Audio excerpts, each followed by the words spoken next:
I did not graduate with the aspiration to do this. This was not the plan. So it's like you make some money, you lose a whole bunch. I don't even care as much right now to make $1 from 1 to 3 to make it 1 to 5 before I blinked. And I was just like, wow, we're seeing 10,000 visits, not 1,000 visits. Wow, we're helping 10,000 people, not 1,000 people. I'm here at Palmer Care Chiropractic in Sterling, Virginia, where my friend Dr. Corey Malnikof has grown this clinic, which does tens of millions of dollars. We're gonna sit down with him and learn how he's done it. 25 locations, 150 team members, and now 20 years in business. I bring you Corey Malnikof, my good friend from Palmer Care Chiropractic. Thanks for joining me today, my man. What's up, bud? So we're gonna talk not just about how you grow this business with offline and paid traffic, which is obviously what this podcast is more focused around, but also how you built something, really. Because it's not just about one successful ad campaign, it's building something that lasts and has lasted and done extremely well over 20 years. So when you got, what brought you to first start here in Northern Virginia 20 years ago? Man, I'm totally off topic here, but seeing you today, man, you remember the seminar from years ago? So this is a weird circle. Yeah. Because you were at the seminar and we were like, let's bring John up front and talk about his business. And remember we went through like all the different parts. And so marketing just has so many different pieces, but I'll answer your question. Northern Virginia, man, I met a girl, right? So I went to chiropractic school in Iowa. I'm a small town kid from Buffalo. I met Dr. Vivian up at school in Iowa, and she was from Northern Virginia and I was from Buffalo. And so it was, where are we gonna live? This place won pretty easy, pretty hands down. I was, so smart and knew exactly what I was doing. So, I drove around and found this empty condo here and was like, yeah, I should open here. I had no idea what city I was in. I had done no demographics, nothing. So the first clinic was really just the most random thing ever. I happened to see a for lease sign. I happened to come here. I happened to go up. The door happened to be open. It was a concrete shell. I looked out the window. There was a pond. The sun was hitting the pond. The sun was coming through the windows. It was like, one of those moments of, and I was like, oh. This is the one. This is the one. Yeah. And so I started the first clinic. I had a huge ego, so I assumed I could do everything. Put my name on a shingle and the world would line up, and it was terrible. My first month was me sitting there doing nothing, signing a lease that I had to start paying rent, and not realizing I should do a build out first. Yeah. But then you smarten up, man. So I started saying, hey, other people are successful. I need to stop thinking it's all about me. And I read about Amazon, I read about Nordstrom's, I read about the Ritz, I studied Starbucks like it was a science. They had a little green book with all their like core values and scripts. So I made a little yellow book that had all of our scripts and core values, and I figured out how to get that first clinic rolling. My rule was like, if you don't have a new patient, go get one. So I either knocked on doors and said, hey, I'm new to town, I'm a chiropractor, you think this is a good place for a whole family wellness chiropractor to open? Oh, by the way, here's a certificate. I called the phone book. I literally went through the phone book back then, not now. Back then, no TCP out there. Back then we had the yellow pages, man. So I called. I still to this day we have a patient, as a family of 5. It still comes to this day, 20 years later, that I called from the phone. Cold called, which is illegal now. Yeah, God knows. I was just A through Z, man. It didn't matter. But yeah, times have changed. That was Clinic 1, and we've just gone through a lot, right? So Clinic 1 was fun. It was just me. I had the opportunity for a second clinic. I didn't have a clue what I was doing, but my buddy was like, "I'll buy it. You just help me build it." And I was like, "Okay." Built a second clinic. Brought a friend in. His salary was kind of capped because I had a partner. So I opened a third clinic, and then I talked to my other friend, so we opened a fourth clinic. And then, I blinked and I had 5 clinics. And 5 was fun, man. 5 was fun. That was what year? Well, that was probably, I opened in 2005. I was probably 5 clinics in 2008, like 3 years later. Quick. Yeah, it was quick. So I was 2 clinics in that first year. And then the other 2 came like a year and a half later. And then the 5th clinic, I won't get into that, but I had to argue to be able to open that 5th clinic, but I opened it. But, and man, you've been through this. It's a roller coaster because, you have not no money. You have negative money, yeah. right? And then you're like, oh, I'm finally making some money. So then I have the next 2 clinics, and then like I have less money than I had before I had no money.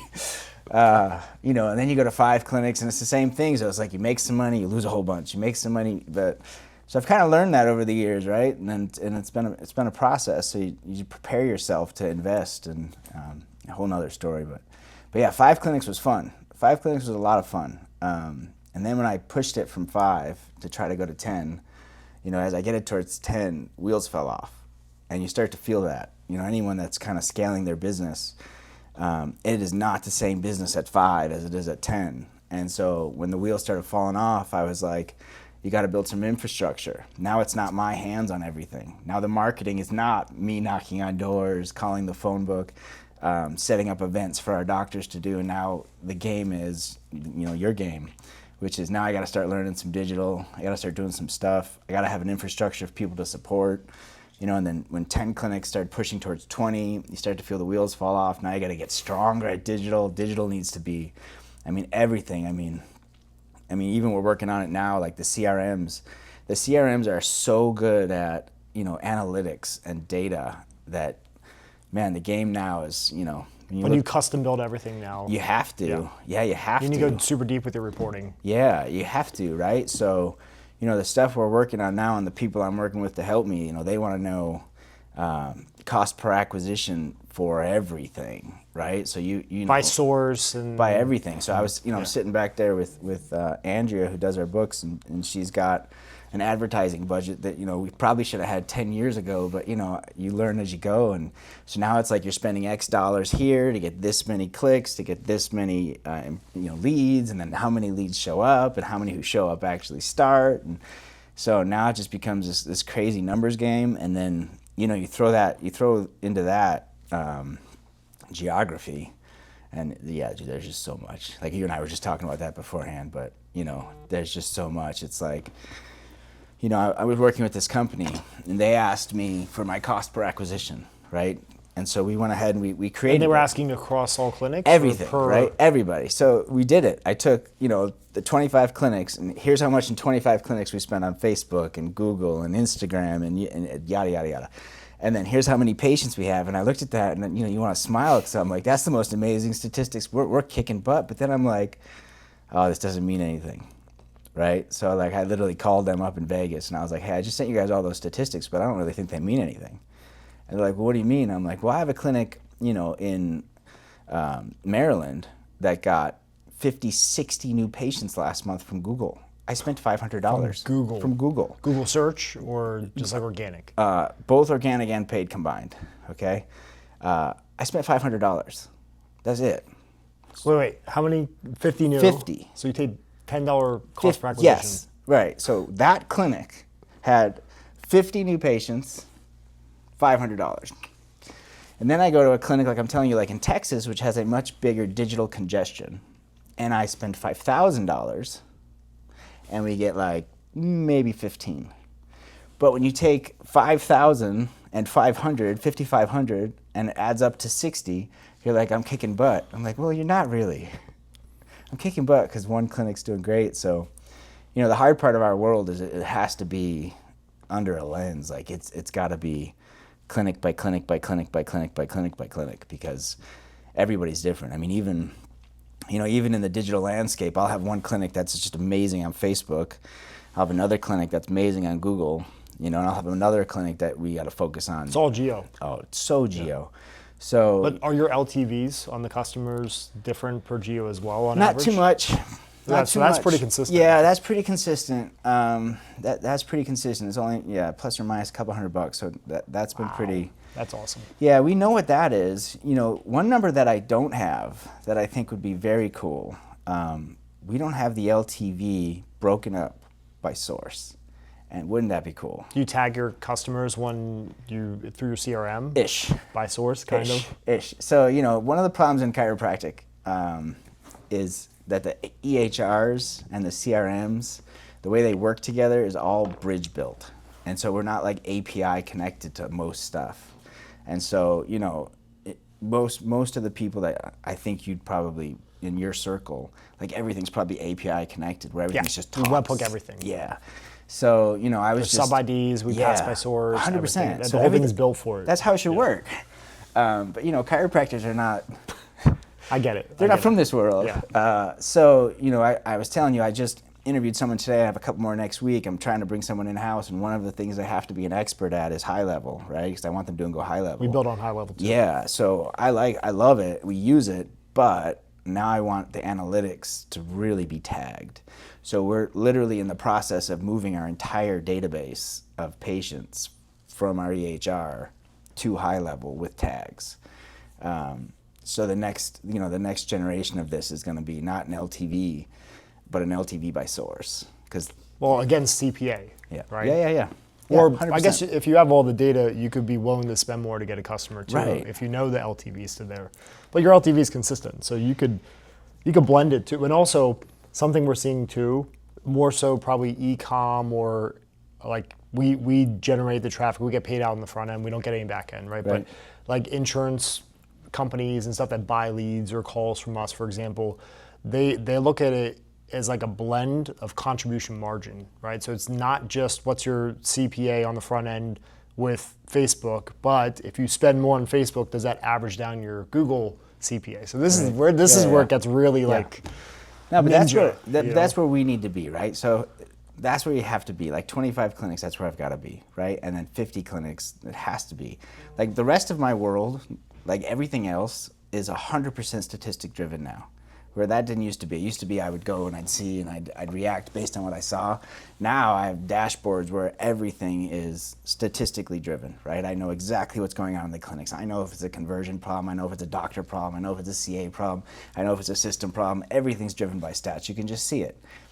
That's where I've got to be with marketing, and we're not, right? And so that's what we're working on. But I will be, right? So that at 25 clinics, I can tell you that right now, like in this last year, I told Paul, our COO, in this next year, that's all I want to put our focus towards, is we've got to put the money into marketing and figure it out, because, the reality of the situation is our infrastructure is so good. Like the way we run our clinics is so good. I know you get into the acquisition world. The reason that everybody wants to acquire us is because we have that infrastructure. Like it's solid. So all these PE firms and VCs I talk to, it's not we want to buy you and say goodbye. They want to come in. They want to acquire you. They want us to stay. They want me to stay and run it and use our infrastructure because it's that good. The only piece that would take us is this marketing part. But then you wouldn't need them. I mean, you could technically scale. Yeah, even 100%. more. You already are, right? But you could go to 50 if you have. And also, I'm curious, let's say you build this out and you can narrow down LTV against CPA by source. Yeah. And then could you even go into other markets, and before you even look at clinics and or think of opening, you could even test the market some way just to see average CPL. Yeah. And then you could launch based on that with full confidence and self-fund. Yeah, well, yes, right? Obviously, there's a lot of money that goes behind that. So if I had a bottomless pocket, that would be fun. But yeah, I mean, 100%, the fact that... Or have you thought about going into other markets, offering it as a service, just to test the market? Yeah. There's a lot we can do, man. I mean, some of the people that have worked with me in the past have wanted me to license, like we have a 90-day onboarding process for chiropractors. It's all digitally driven now with a mentor. And so could the whole chiropractic profession jump on that? Yes. If I built the marketing stuff that hit that CPAs like instantly and told us exactly where your investment would go to what LTV, and I could go into, yes, but there's also the part of like what I want to do that's fun, right? And so for me, building this business and working with these people, I mean, you know me, man, personal and professional developments, like my world. So part of what I love. That's the real sauce. Yeah, I mean that's how you built to this. That's what I do. So like anytime that I start to, anytime I start to fall off a little bit, like things disconnect start to drag. too much. We have our monthly meeting, and I go there, and I'm in front of our whole team, and we're all building up. And by the end of it, I'm like, let's do this. So there's a lot we could do, but I want to take us 25 clinics. I'd like to end this year at 30 clinics. Working on it. And then the next step after 30 clinics is completely redoing our infrastructure again to go to 50. But there's a learning curve, man. I mean, think about it. You went from a gym to affiliate so think about the learning curves you've gone through. And so that I have those same learning curves. You know, like I was saying, like the learning curve from 5 to 10 was big. Yep. The learning curve from 10 to 20 was bigger. The learning curve from 30 to 50, I know it's going to be gigantic. I can think of all of the places where wheels are going to fall off a little, that I can't do what I've always done. So part of what excites me about bringing somebody in that's taking a business with 10 or 20 locations to 1,000 is they've already got the learning curve. So could I build it myself? Yeah. Do I want to go through a 2 to 5 year learning curve? Maybe. A lot of people, even in our profession, ask me what's next. Am I bringing on somebody? And my answer is just like legitimately, as long as I'm having fun, I'm going to keep rolling. But yeah, I have no idea. Are there a lot of other chiropractors at this level that run it as well as you do? Run as well as me? Of course not. In reality, though. So listen, there are some groups, and I will tell you that groups in chiropractic are becoming more and more because it just makes better sense now, because the cost of running a clinic today is so much more than it was so many years ago. So having your own practice now is much more difficult. So I'm able to centralize. So like a partnership model. Well, a single location. There are some of those, right? So like I'm part of a group now of chiropractors that meet, and to be in this group, you have to have a pretty big group of people. And what's cool about having a group is our billing team is centralized. Marketing, you hear what I'm doing. Like, you're not doing this in your clinic as an individual, but we're working on it. Like, Andrea's back there knocking out books and P&Ls, and Victoria's back there working on social media, and Paul will be here later working on all your systems operations. We have a team of trainers that are training everyone. We have HR that's hiring people. Like, to have one central thing doing that for everybody so that you can kind of focus on your clinic, man, that's kind of where the world is going with. I mean, in all honesty, in healthcare, like, look at dentistry. Dentistry is groups now, PTs, groups now, medical doctors. All of the individual medical doctors are closing their clinics. They're all becoming part of groups. It's just because it works better. And then, even from an income level, you're like, what our doctors make. Like, fine, you want to open a practice, go ahead. You're gonna make a little bit less and do a lot more work. So groups is just really, it's why, I was telling you the multipliers in healthcare right now. I don't know how long it'll last, but it's crazy. So like an individual chiropractic clinic is selling at 1 to 2 times EBITDA, 3 if you're something special. A group of chiropractic clinics, somewhere between 5, and the highest I've seen is 16x. So that's 16 like times your multiplier. That's crazy. That's nuts. Right? So, these people that know business see it, like my and business. It wasn't always like this. Oh, heck no, man. No, this is literally, it was in dentistry like 3 to 5 years ago. So that's when you saw all these dentist groups coming together. Aspen Dental, all these dental groups came together, right? That was because that's where the money was. And then it went into Medi-Spas. And we started seeing Medi-Spas pop up everywhere. And now, for some reason, it's making its way into chiropractic. And people see it when you can come in a business, right? So if you have one clinic, you're not really a business. Because if I take the chiropractor out, there's nothing. Yep. Right? Because those patients may or may not stay. But if you come into Palmer Care, where you have somebody like myself, I'm just a CEO running it. So if you pull me and throw me out, you could implement a CEO. Is he going to do as good of a job as me? Heck no. So that's a business, because now everything is in place. COO, CFO, bookkeeper, social media, marketing, trainers, HR, yada, it's all in place. So that's why that multiplier is something crazy. It's stickier. It's a stickier business. Yeah. So it's really cool. But yeah, that's our world. What's been the hardest lesson you've learned more recently as you grow, like you're pushing towards that 30 mark at this level compared to that first breakthrough you had going from 1 to 5 or 5 to 10? Yeah, so the cracks that happened with me, man, the first crack that happened probably about a year ago, right, is I was always like, hey, John, welcome to the team. You're the new chiropractor. I'm going to be on your hip for the next like month and teach you You were everything. the guy. Yeah, I was teach you everything, right? And then the guys here are going to help teach you. And then, and then like a year ago, now you have, 50, 60, however many chiropractors. Not going to Across all happen. locations. Right. Yeah, this is just And not so, realistic. so then I was like, okay, this is an issue. I don't want to lose chiropractors. In our world, typically someone comes, they don't leave, knock on wood. So we built the 90-day, literally there's a video of me taking you through every single step. There's quizzes, there's documents, you get a mentor, and then you get me typically like once a week for 30 minutes on a video call, and I'm stopping by maybe once a month.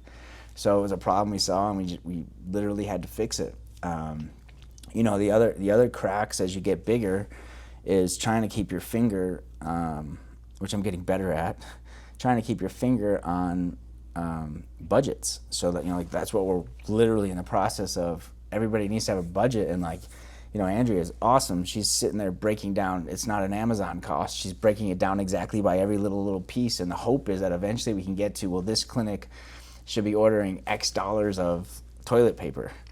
And so those are cracks, man. So it's just, like I said, every level has cracks. It's my job to try to predict where those cracks are going to happen, and prevent them, right? And so, even in hiring doctors, I need to look at geographies and say, okay, this clinic has to have X number of doctors, because if somebody doesn't work out, the business has to run. And if the doctor doesn't work out, what is the viability? What's the ability? Like, what's the chances I can find another doctor for that clinic? And at 50 clinics, I'm not like staring at them all. Yeah. So, I see the cracks. It's gotta be hard to let go. Oh yeah, I mean, it's an interesting thing, man. But I've got some great people. Your buddy, Dr. Meese, right? He's Done really all right. stepped in and helped me out this last couple months. He's taken a few clinics under his belt, and having somebody be me was an interesting thing to do, right? But he goes in these clinics, he comes back, and he's like, hey, did you know this guy's not doing re-exams the way we do them? And I'm like, But that's his personality too. He's a stickler for stuff. Yeah, so he's stepping in as me, and Dr. Pete's stepping in as me, and I've got guys now that are doing it, and that is what I always try to do, right? If I ever find myself that there's something I'm doing all the time, then I've got to replace myself there, and it's very hard. Yeah, that's very hard. But when it comes to this scale, and you're spending a bunch of money on Facebook, Google, typical channels. Yeah. I mean, in theory, since you know your numbers so well, you could just spend more. Yeah. But that creates a fulfillment issue, I'm assuming, where like you max your doctors out, or certain clinics, yes. But literally in the process, like that's what I want to know, right? So when we can get more granular, which will be there very soon. When you turn the magnifying glass somewhere, man, you start finding it, right? And that's literally what we're doing, which is like, when I look at Google, for instance, yes, I will just spend more. I'll spend a lot more. because it works. Yeah, it's just right now, in moving everything from our EHR to go high level with markers to be able to better understand how much we're spending and what we're getting. Like, I'm with you. There's certain clinics that I would love to just pour a bunch of money into. But there's also, there's also this huge fall off, which, I'm sure you've seen, like, people don't get this, but you do. You don't spend $2,000 in Facebook ads and you get X, and then you spend $4,000 and get 2X. Like, that's not real. It doesn't scale. No, there's tons of opportunity cost in there, right? So you spend $2,000 for X, you spend $4,000 for X plus a little, right? You spend $8,000 for X plus a little more. It doesn't just like scale like that. No, So I wish not it even with would. e-commerce, where it's like automated at the point of sale. Yeah. So you got to figure out those sweet spots. So there's just like I was saying earlier, man. It's just everything is analytically driven. Everything is stats, and that's where we've got to be. And that's kind of been this last year why I've told Paul marketing is where we got to put all of our focus, because narrowing it down to we're spending $1 to make $3. That's what we have to know.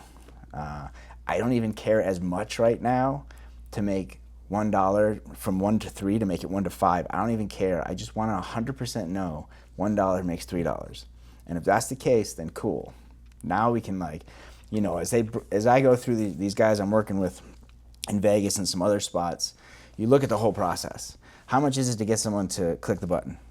And then how many of those people that click the button leave their information? And then how many of those people that leave the information, you know, do you contact? And then of all those contacts, how many people schedule? And all those people, and then it's, well, which step is broken? And fixing the steps. We're not even at the fix the steps yet, because I just need to know exactly like where it is now. Yes. So, you know, we play in that front part from click to, well, really a little bit deeper. So we play click to form fill to like contact rate to sign up. But we don't have anything, there's no responsibility after that. Right. But it's super interesting. So we actually find the most leverage, it comes from the creative. So we can dictate our our cost per like signed contract.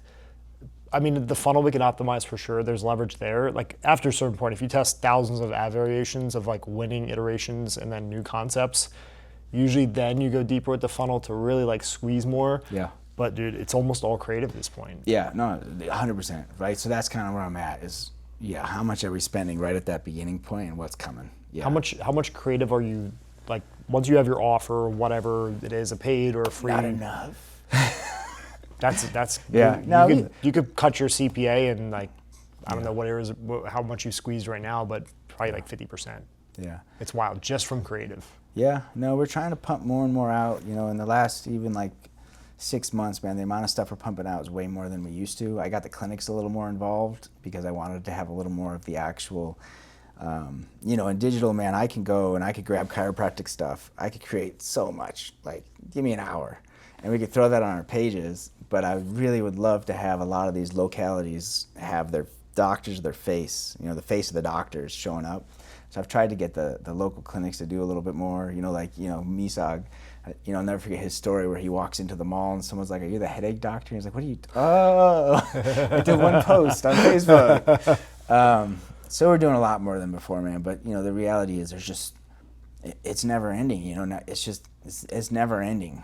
And I want to just keep pumping into it. That's why, you know, I was telling you, I have like 5 different people working on all of our digital stuff, and I'm hiring someone in-house so that I'd like it to fire on all cylinders and really pump out. Even in the affiliate space, like we consolidate. Yeah. Smaller teams, smaller, leaner, more efficient, more skilled per team member is the way to go. It's like the days of outsourcing, like at least in the affiliate space overseas for like creative and editing. You can still do it, but you'll get way more bang for your buck and build something better if you develop someone in-house. Oh yeah, I mean, even the amount of money you're spending, because, you know, like, I mean, it's really easy to look and be like, I have a high budget and today's an expensive day that's getting little, cut it. And tomorrow I'll turn it back on, but you can't do that. I mean, I'm literally doing things like probably 30 days backwards, right? Like I get— Because your scale, like you so have to. 30 days it's here. Okay, well that didn't work, so change it. Where it should have been like 24 hours, that didn't work. Maybe a week. Maybe a week. Yeah. But that, you know, that's what we're working towards, man. But, you know, at the end of the day, digital is going to be all about just give me some statistics, and like you were saying earlier, I like that statistic, give it more money. How much have you shifted your focus from the in-person promotions to, like, I guess the paid media supports those, but how much have you shifted over the last 3 to 5 years towards more paid traffic focus? Yeah, so, you know, 10 years ago, I was probably like 80-90% everything in person, health screenings, lunch and learns, dinner talks, right? And then COVID, oh my Lord, threw everything like for a loop. It was like everything we ever did, screenings and talks, and gone. Yeah. So all of a sudden I became a digital marketing expert. By that I mean I hired a lot of people. And then when COVID ended, we were still very digital reliant. And like in the last year, we've been getting more and more into the in-person stuff. And it's just really been doing well. It's really pretty cool when you go to these companies about doing like a lunch and learn, and they actually want you to come in because they're like, no one's been here for 4 years. But, you know, the next step would be, how cool would it be to connect them, right? How cool would it be to have digital driving dinner talks and digital driving lunch and learns and digital driving in-person health webinars, screenings? basically. Yeah, and even the people that from the in-person stuff going through your digital funnels to come. I mean, dude, it never stops. Your list is probably massive at this point too. So cool. Like, so this is the stuff that goes through my brain in marketing that just drives me absolutely insane, because, you know, you don't want to be in paralysis because there's 50,000 things you could do. Yeah. but having somebody sitting over there that I can walk over every 5 seconds with my idea. And they can be the implementer. Yeah, at least he can write it on the whiteboard. Yeah, slap it up there. I'll be happy. But there's a lot coming. It's going to be cool. So what's next for Palmer Care? Well, right now, man, it's about nailing down our stats, nailing down our CRM. The struggle is always about building the clinics we have bigger and bringing on clinics external. But right now, man, we're 25 clinics, and I want to go 25 to 30, and I don't want to go anywhere until every clinic is at a minimum number of a minimum amount of revenue. I think there's a lot more in the clinics we have, so that's it. We're gonna go 25, 30, sit at 30 until revenue's where it needs to be, but I don't think it's gonna take that long. Especially when you get this built out with. This is it. I'm telling you, man, we've built everything. Every piece of infrastructure that needs to be in place is there. Is one last little piece, which is getting our fingers on the dollar amounts for exactly where they're going. And now I've got some consultants helping me with that, and I'm doing that. And it's gonna blow you up, man. Yeah. You're already huge. It's the last little, yeah. It's not little, but it's the last thing. It's gonna be huge. Yeah. Looking back 20 years ago, did you ever picture this? No. Dude, 20 years ago, I was outside by the pond, failing miserably, and like thinking to myself, one day, I'm gonna collect like $10,000 in a month, and out of that $10,000, maybe I'll take home like $3 or $4 grand, and life will be great. Like that was 20 years. I remember I've talked about that moment. Just $10,000 in 1 month. If we collected $10,000 in 1 month in any clinic, I would just quit. Right? So no, I mean, I did not graduate with the aspiration to do this. This was not the plan. The plan was open a clinic, put up a shingle, the world comes, be a great chiropractor. But, when I had those initial 4 or 5 clinics before I blinked, and I was just like, wow, we're seeing 10,000 visits, not 1,000 visits. Wow, we're helping 10,000 people, not 1,000 people. Wow, look at all these doctors that are learning and growing, and all these staff, and me being a self-help junkie, we're always working on affirmations, visualizations, goals, and I'm watching everybody grow, and like you said, that's my sauce, right? That's it. So just watching everyone not going to work because I have to go to work, but going to work because it's freaking awesome. Yeah. Build something special, man. It's been fun. You should be proud of yourself. Well, thanks, bud. Yeah, that's been a privilege. My man. Thank you for joining me. And how can people learn more about you and Palmer Care Chiropractic? Man, check us out on Instagram, check out Palmer Care Group, check out Palmer Care Chiropractic, and check out our website, Palmer Care Chiropractic, and you can always look up Corey Malnikof, find me pretty easy. Cool. Till next time, guys. Yeah.